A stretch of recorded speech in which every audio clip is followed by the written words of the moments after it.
Reported that Afghanistan's President Ashraf Ghani has fled the country as the Taliban have moved further into Kabul. For more than 20 years, US and other troops have been in the country, and their withdrawal has shown that it is still extremely vulnerable in the face of a Taliban rout. The Taliban has seized major towns and cities across Afghanistan in just the past week. To discuss, we're joined by Thembisa Fakude, who's a researcher at Al Jazeera's Centre for Studies. Thank you so much for being with us. What have you heard, firstly, regarding the president, if anything, and his whereabouts? Well, first of all, let's correct that I'm now with I'm a senior researcher at Africa-Asia Dialogues. But suffice to say that Ashraf Ghani has left Afghanistan and is reportedly now in Tajikistan. So we'll have to wait and see what's going on. But the Taliban has said earlier on that they were not willing to take over Kabul. They wanted a peaceful transfer of power to the interim government. We don't know what that government is going to be. We know that there's a delegation that's en route as we speak to Doha, where the negotiations have been taking place in terms of the future of Afghanistan. Yeah. All right, and our apologies for that, Mr. Fakude. The big question, and a lot of people have been commentating on this, but why are the Afghan forces, who are reportedly much more resourced in terms of equipment, they have been trained, why are they just not able to push the Taliban back?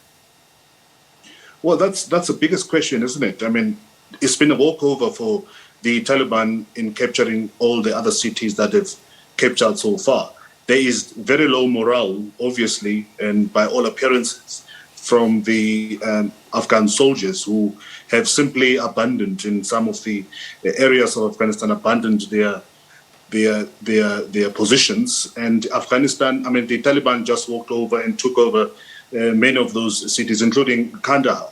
So many of them are fearful of what's going to be happening, and many of them, of course, realize that it's inevitable that the Taliban is going to be in power, and they are probably likely not want to further alienate, anger Afghanistan. I mean, the Taliban by fighting them. So they just decided that they will just abandon post and move on. But the morale is very low, and it kind of supports what Joe Biden has said in the past, to say that the foreign troops, including NATO and American troops, cannot be in Afghanistan indefinitely. The Afghan people at some stage will have to take responsibility of their own security.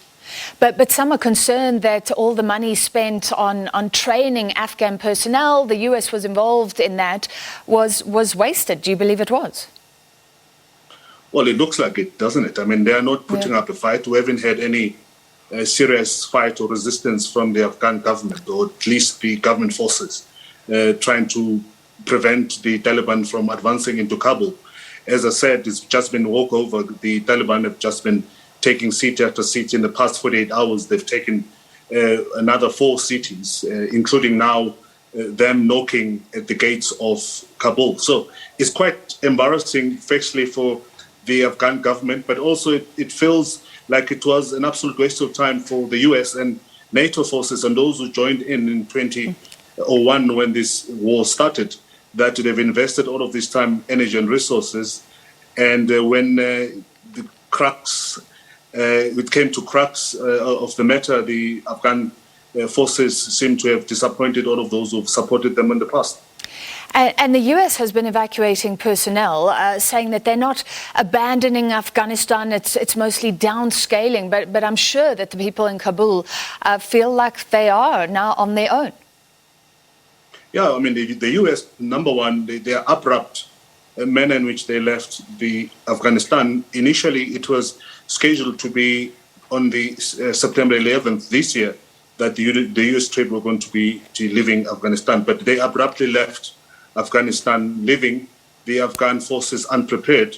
And as a result, it has created problems and tensions within the US, within the Afghani political circles, but also within the relationship between the United States and Afghanistan is to an extent soured, because they were not prepared or forewarned about the imminent departure of the US troop, leaving them to fend for themselves. And this is why we have this situation that we are currently facing. the Afghan troops and fighters. The Afghan troops and fighters were left without an option to defend themselves, nor without a plan or to take over from what the United States have been doing over the past 20 years. Sure. So incredible pain in Afghanistan. And then my final question to you, and I guess it's a big one, but what does it mean for the world if the Taliban take full control of Afghanistan? There's a flurry of meetings. The Brits are thinking, what do we do about this? Given the history where there can be training for attacks, and there has been that in the past, what should be done? Should the world just look on and allow the Taliban to take Afghanistan? Well, it's a moment of truth for the Taliban right now, isn't it? You can't fight forever. You can only win so much using the barrel of the gun. I think from tomorrow onward, it will be time for the Taliban to lead, and they can lead using the barrel of the gun. Resuscitating the economy and bringing back normal politics does not necessarily need the utilization of weapons. So they'll have to start thinking about changing their rhetoric. They have to start thinking about changing their politics, and also, attracting investment into Afghanistan, because at the end of the day, they will now be charged with delivering of services. People want water, people want job opportunities, people want safety and security. You can't lead with the guns in countries like Afghanistan. So it's a moment of truth now, I would like to believe, for the Taliban, and they have no choice but to normalize politics. And they've already said so, that number one, they've used to dig in their heels regarding girls going to school. Now we've heard them saying over and over again that they will allow that to happen. And the fact that they are having discussions in Doha, that in itself indicates that moving forward, they will embrace a modern form of politics. And hopefully, the Afghanistan will be better off than it was before, during the time of Ashraf Ghani, who's just since left, and also abandoned post, a very responsible post at a very critical moment in Afghan history. He decided to abandon ship and leave to Tajikistan. So we'll have to wait and see what's going to happen. But interesting times ahead. All right, well, thank you for that update on the situation in Afghanistan. Thembisa Fakude from the Africa-Asia Dialogues. Now let's